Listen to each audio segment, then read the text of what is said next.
It was the dead of night when the Korean Mafia boss stepped into the silent symmetry of his hallway and stopped mid-stride. A pregnant woman in a simple white dress was standing by the console, her head bowed in quiet endurance. She shifted to adjust a tray, and her sleeve caught, exposing a raw, reddened injury on her dark skin, a fresh wound. He almost dismissed it as another casualty of a world he knew too well, until he saw the mark on her temple, a faint, jagged scar. He didn't just recognize it, he remembered the exact moment it was earned. The girl who had shielded him when he was nothing, the girl he'd lost to the shadows years ago, was standing in the center of his empire, and she had no idea that the man in the tailored suit was the boy she once saved. The estate was a tomb of polished marble and cold authority at 3 a.m. Byam-sak stood in the foyer, the air around him heavy with the invisible power he had spent decades perfecting. The chandeliers cast long, amber shadows across the floor, reflecting a world where everything was ordered, controlled, and silent. Somewhere, the rhythmic hum of the security system vibrated through the walls. He moved down the corridor, a predator returning to a sanctuary that always felt slightly too empty. His life was a masterpiece of strategic violence and measured silence, deals struck in whispers, power held by the weight of a gaze. Then he saw her, a figure in white at the far end of the hallway, her silhouette framed by the oppressive luxury of the house. She was moving with a fragile dignity, her shoulders drawn inward as if trying to occupy the smallest amount of space possible. She didn't look up. Her eyes were fixed on the task at hand, heavy with a sadness that didn't ask for help.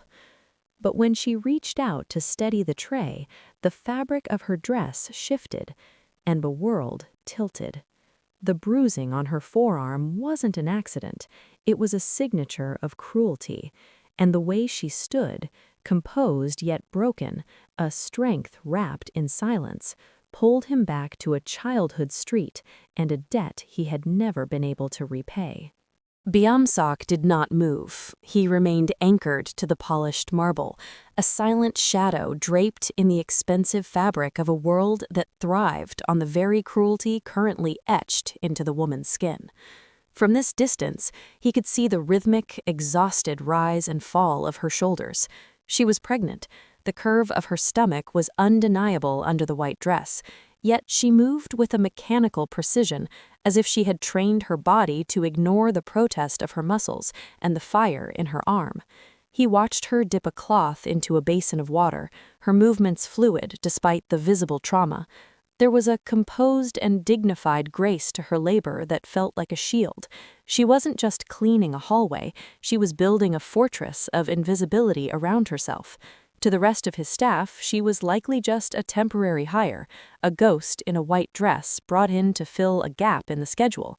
But to Byam-sak, she was a living ache from a past he had tried to bury under layers of steel and cold Ming Dynasty porcelain.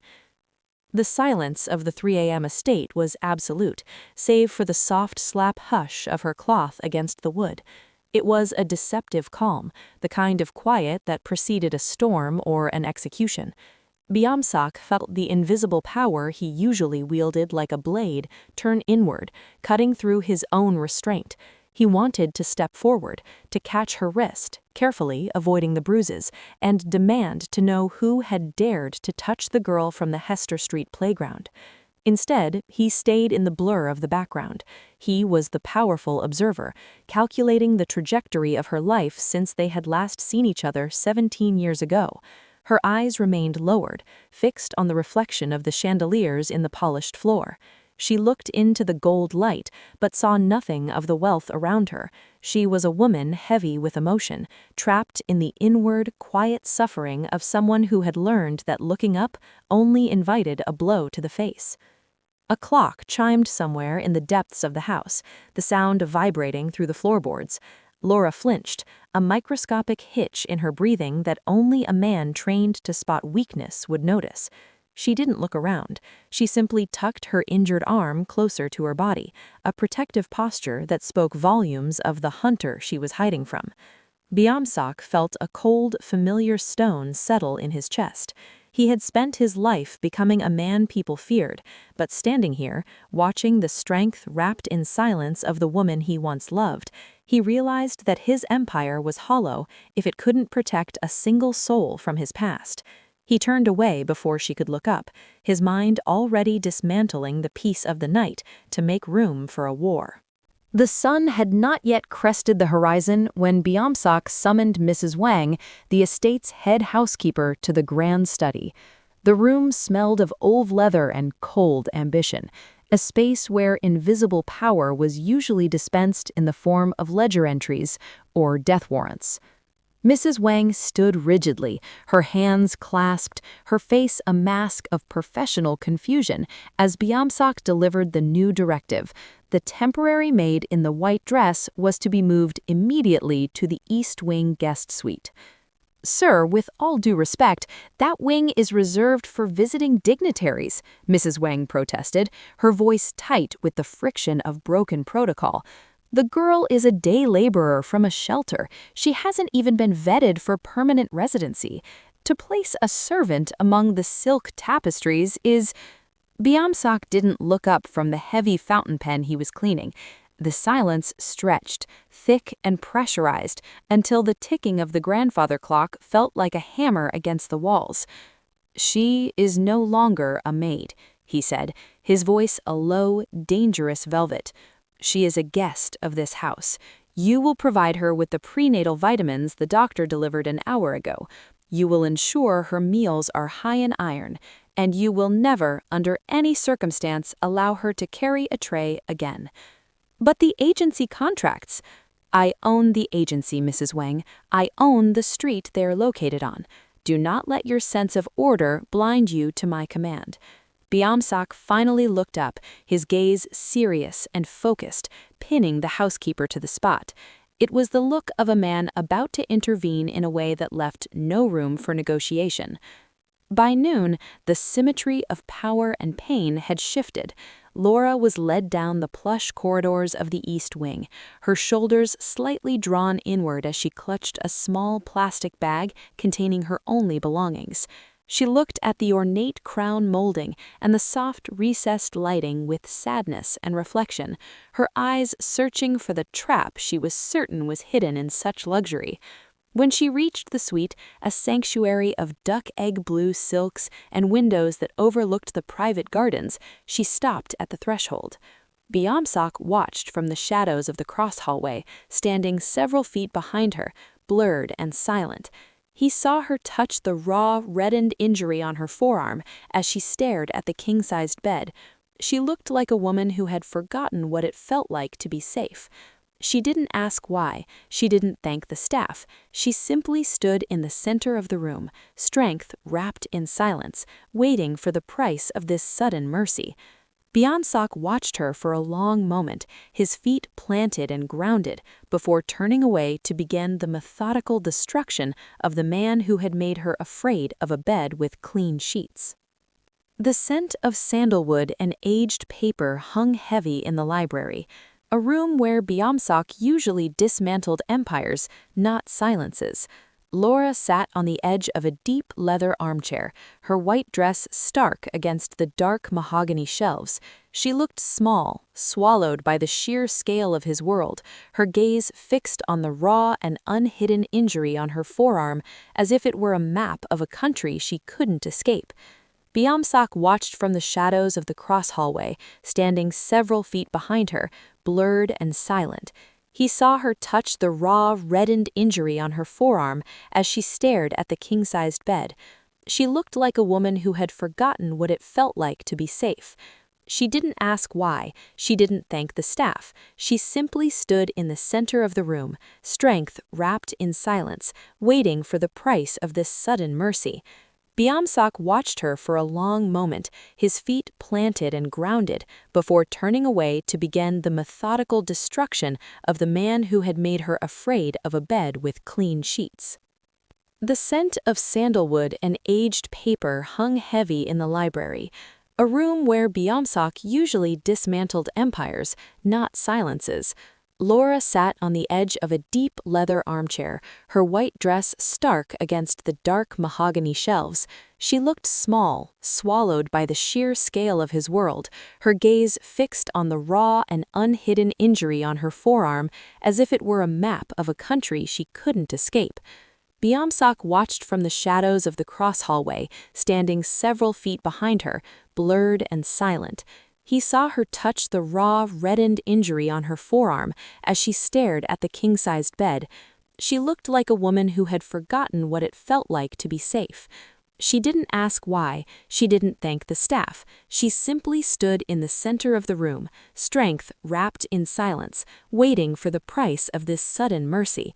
Byamsak watched her for a long moment, his feet planted and grounded, before turning away to begin the methodical destruction of the man who had made her afraid of a bed with clean sheets. Byamsak sat in the dark sanctuary of his home office, the only light emanating from the triple monitor setup that cast a cold blue glow over his sharp features. On the screens, a life was being stripped bare. Sullivan, his lead investigator, and a man who specialized in finding the things people buried at the bottom of the ocean, sat across from him, sliding a physical file across the desk. The paper felt heavy, saturated with the digital rot of a man named Garrett Hale. "He's not a professional, sir," Sullivan said, his voice as clinical as a surgeon's. "He's something much more dangerous. He's a vacuum. He's unpredictable and fueled by a specific brand of narcissistic rage that doesn't follow a logical curve." Byamsak flipped open the file. Mugshots, hospital records, and redacted police reports stared back at him.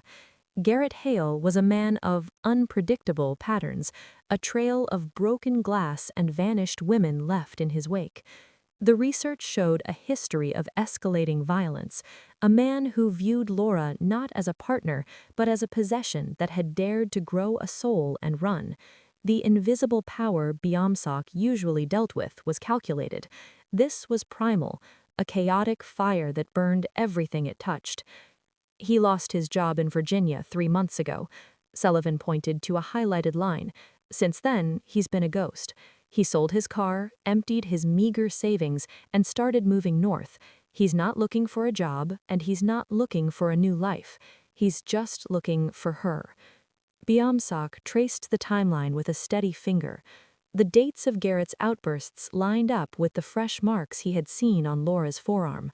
He could almost feel the raw and unhidden pain radiating from the pages.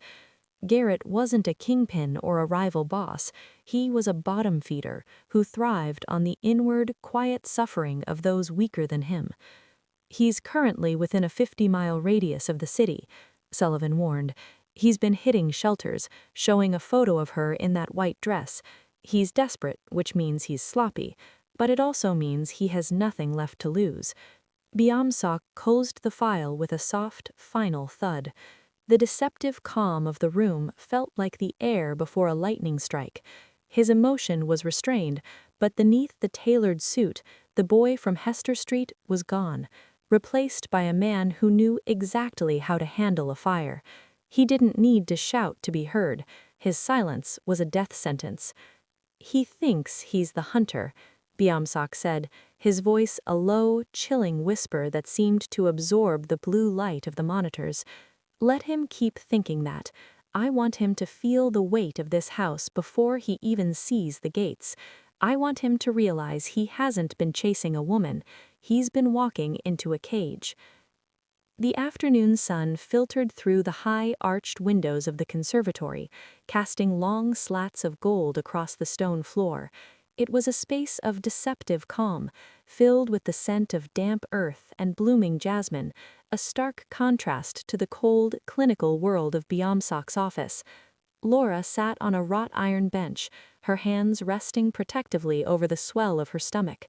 She was watching the koi move beneath the surface of a small indoor pond, silent, trapped, and beautiful. Byamsak approached with the measured tread of a man who owned the air he moved through. He didn't offer a greeting, he simply came to a halt several feet away, his feet planted and his posture squared. He watched her for a moment, noting the way she still flinched at the sound of a distant door closing. The inward, quiet suffering was still there, but the raw edges of her fear were beginning to dull against the sheer weight of his protection. "The perimeter is secure, Laura," he said, his voice a low anchor in the quiet room. "The men at the gate, the cameras in the trees, they aren't there to keep you in. They are there to ensure the world stays out." Laura looked up, her eyes heavy with emotion as she searched his face for the boy she once knew. "He's clever, Byamsak. He knows how to find the cracks in things. He knows how to make people talk." Byamsak stepped closer, closing the distance until he stood directly before her. He looked down at the raw and unhidden scar on her temple, the one she had earned protecting him when he was a nobody on a Hester Street playground. The power versus pain dynamic was no longer an abstract concept, it was a physical presence between them. "There are no cracks in this house," he stated, his tone absolute. "Garrett Hale is a man who thrives on the silence of his victims, but I am not a victim, and this is not a shelter. You are safe here because I say so. My word is the only law that matters within these walls." For the first time since he had found her in the hallway at 2 a.m., Laura's shoulders slightly drawn inward posture began to relax. She didn't cry, she simply exhaled, a long, shaky breath that seemed to release months of accumulated terror. She leaned back against the bench, her gaze finally steady as she looked at him. She was leaning into his steady and still presence, a woman finally allowing herself to believe in the invisible power of a man who viewed her safety as a debt of honor. "I don't know how to be a guest," she whispered, her voice reflecting a vulnerability mixed with dignity. "Then don't be a guest," Byamsak replied, his gaze serious and focused. "Just be the girl who knew me before I became this. The rest of the world can deal with the man in the suit." The deceptive calm of the estate shattered at precisely 11:14 p.m. It wasn't a sound of gunfire or a broken window, but the sudden, sharp vibration of Byamsak's phone against the mahogany dining table. Sullivan's voice was a jagged edge of static. "He's crossed the George Washington Bridge, sir. He's in a silver sedan with stolen plates. He's moving fast, and he's not hiding anymore." Byamsak stood, his upright posture stiffening into a lethal readiness. He didn't need to see the hunter to feel the shift in the air. The atmosphere of the house had turned pressurized, like a lung struggling for oxygen. He looked toward the east wing, where the warm lighting of the hallways suddenly felt like a mockery of the darkness closing in. He found Laura in the library, the very room where she had finally shared the shadows on her forearm. She was standing by the window, her hand pressed hard against the glass, her gaze fixed on the black tree line of the estate. She didn't have to be told.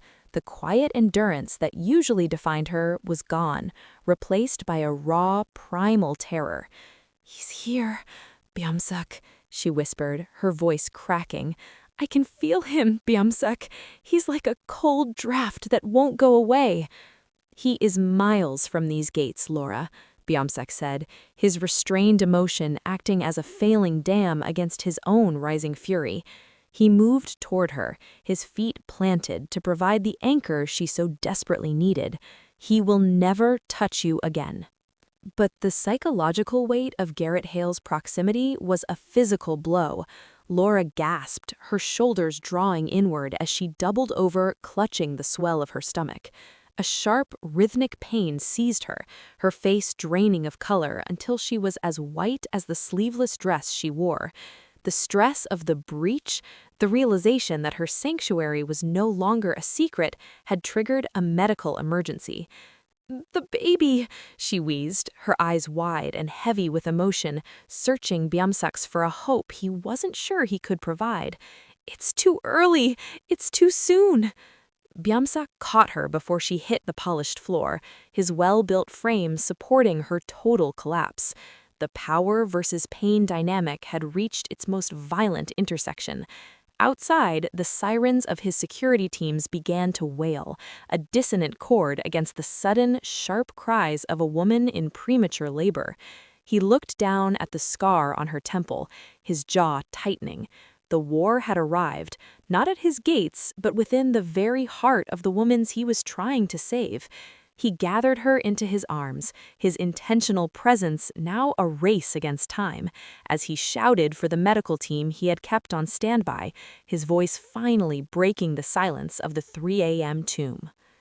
The East Wing, once a sanctuary of deceptive calm, was suddenly transformed into a theater of high-stakes survival. The air was thick with the scent of sterile antiseptic and the sharp, metallic tang of cold October wind blowing through the open service entrance. Byamsak stood at the threshold of the guest suite, a tall, well-built sentinel in a dark suit that felt like armor. He was the bridge between two battles, the one being fought by the medical team over Laura's life, and the one his men were fighting at the edge of the estate. His invisible power he usually commanded was now a physical perimeter. His radio crackled with low, urgent reports. A silver sedan spotted near the north gate, a perimeter breach at the orchard. Byamsak's gaze remained serious and focused, fixed on the closed door of the suite, but his mind was calculating the distance of the hunter. Garrett Hale was close, a chaotic shadow pressing against the walls of his empire. Yet Byamsak did not move. His place was here, acting as the grounded, intentional presence that held the house together. From behind the heavy oak door came a sound that sliced through the tension of the security detail, a low, rhythmic groan of quiet endurance that finally broke into a sharp, piercing cry. It was the sound of a woman who had been shoulders slightly drawn inward for too long, finally letting the world hear her pain. Byamsak's emotion was restrained, but his hand tightened on the doorframe until the wood groaned. The power versus pain dynamic was shifting. The pain was no longer something to be hidden, but a force of nature bringing a new life into the light. Minutes felt like hours in the amber-lit hallway. The ticking of the house's many clocks seemed to synchronize with the frantic pace of the night. Then a sudden, heavy silence fell. A silence so absolute, it felt like the house itself was holding its breath. It was broken not by a gunshot or a shout from the perimeter, but by a thin, wavering wail. It was fragile, yet it carried the authority of a command. The door opened, and a nurse emerged, her face weary but triumphant. "A girl," she whispered. "She's small, but she's fighting." Byamsak stepped into the room. Laura lay against the pillows, her white dress replaced by hospital linens, her face pale but glowing with a vulnerability mixed with dignity that he had never seen before. She held a small, swaddled bundle, Josephine, the child who was the reason for her flight, the reason for the bruises, and now the reason for her peace. Laura looked up at Byamsak, the sadness and reflection in her eyes replaced by a fierce maternal light. "You have her eyes," he lied softly, though he only saw the girl from Hester Street in the infant's face. Outside, the radio crackled again. The silver sedan had been intercepted. The hunter had been caught in the net. But inside the room, as the baby's cry settled into a soft whimper, Byamsak realized the biggest moment of tension had passed. He wasn't just a mafia boss protecting a ghost, he was a man guarding a future.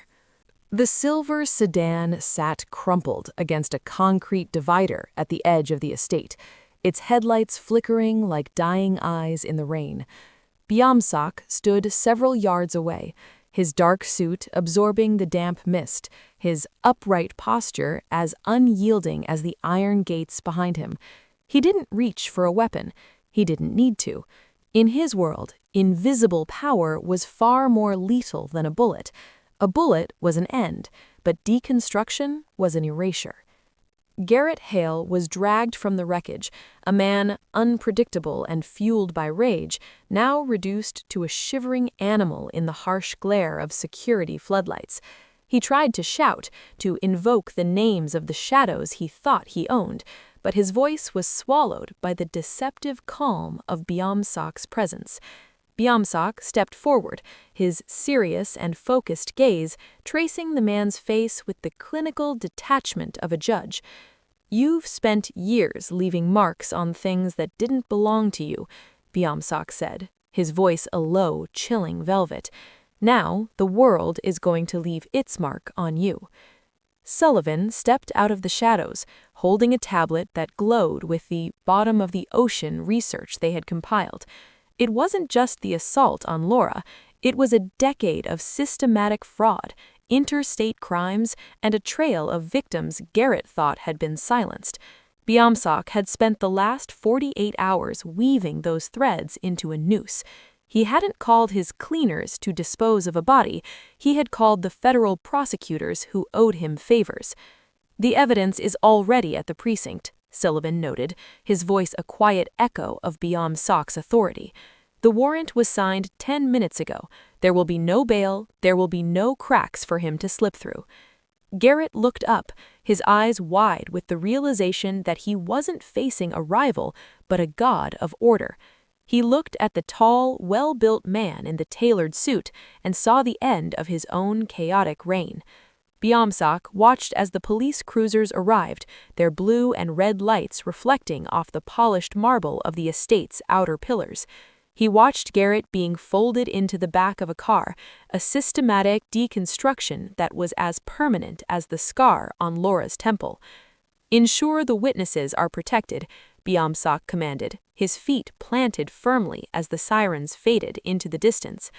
"I want him to spend the rest of his life in a room where the only thing he can hear is the sound of his own name being forgotten." He turned back toward the house, his restrained emotion finally settling into a cold peace. The hunter was gone, neutralized not by violence, but by the very precision Garrett had always lacked. Now there was only the final outcome to attend to. The silver sedan sat crumpled against a concrete divider at the edge of the estate, its headlights flickering like dying eyes in the rain. Biamsak stood several yards away, his dark suit absorbing the damp mist, his upright posture as unyielding as the iron gates behind him. He didn't reach for a weapon. He didn't need to. In his world, invisible power was far more lethal than a bullet. A bullet was an end, but deconstruction was an erasure. Garrett Hale was dragged from the wreckage, a man unpredictable and fueled by rage, now reduced to a shivering animal in the harsh glare of security floodlights. He tried to shout, to invoke the names of the shadows he thought he owned, but his voice was swallowed by the deceptive calm of Biamsak's presence. Biamsak stepped forward, his serious and focused gaze tracing the man's face with the clinical detachment of a judge. "You've spent years leaving marks on things that didn't belong to you," Biamsak said, his voice a low, chilling velvet. "Now the world is going to leave its mark on you." Sullivan stepped out of the shadows, holding a tablet that glowed with the bottom of the ocean research they had compiled. It wasn't just the assault on Laura, it was a decade of systematic fraud, interstate crimes, and a trail of victims Garrett thought had been silenced. Biamsak had spent the last 48 hours weaving those threads into a noose. He hadn't called his cleaners to dispose of a body, he had called the federal prosecutors who owed him favors. "The evidence is already at the precinct," Sullivan noted, his voice a quiet echo of Biamsak's authority. "The warrant was signed 10 minutes ago. There will be no bail, there will be no cracks for him to slip through." Garrett looked up, his eyes wide with the realization that he wasn't facing a rival, but a god of order. He looked at the tall, well-built man in the tailored suit and saw the end of his own chaotic reign. Biamsak watched as the police cruisers arrived, their blue and red lights reflecting off the polished marble of the estate's outer pillars. He watched Garrett being folded into the back of a car, a systematic deconstruction that was as permanent as the scar on Laura's temple. "Ensure the witnesses are protected," Biamsak commanded, his feet planted firmly as the sirens faded into the distance. I want him to spend the rest of his life in a room where the only thing he can hear is the sound of his own name being forgotten. He turned back toward the house, his restrained emotion finally settling into a cold peace. The hunter was gone, neutralized not by violence, but by the very precision Garrett had always lacked. Now there was only the final outcome to attend to. 10 years had passed since the silver sedan crumbled at the edge of the estate, and the deceptive calm of Biamsak's life had been replaced by a different kind of quiet, one that didn't require a dark suit or a guarded perimeter to maintain. Biamsak stood on the balcony of the estate, watching a 13-year-old Josephine practice archery in the gardens below. She moved with her mother's composed and dignified grace, her shoulders squared, her feet planted with the same intentionality Biamsak had once used to command his empire. Beside her stood Laura, her hair no longer in a tight, protective bun, but flowing freely as she laughed at something the girl said. The white dress of her past was gone, replaced by the confident attire of a woman who oversaw her own architectural firm, a builder of structures that were meant to hold life, not hide it. The invisible power Biamsak once wielded had transformed. He was still a man of influence, but the organized disorder of his youth had been treated for a legacy of stability. He looked down at his own hands, once instruments of calculated violence, now steady as he held a glass of water. Laura looked up, catching his gaze. There was no longer any inward, quiet suffering in her eyes. Instead, there was a shared history, a foundation of mutual loyalty that had proven stronger than the bruises of their childhood or the shadows of Garrett Hale. He realized then that the final transformation wasn't just about Laura reclaiming her life.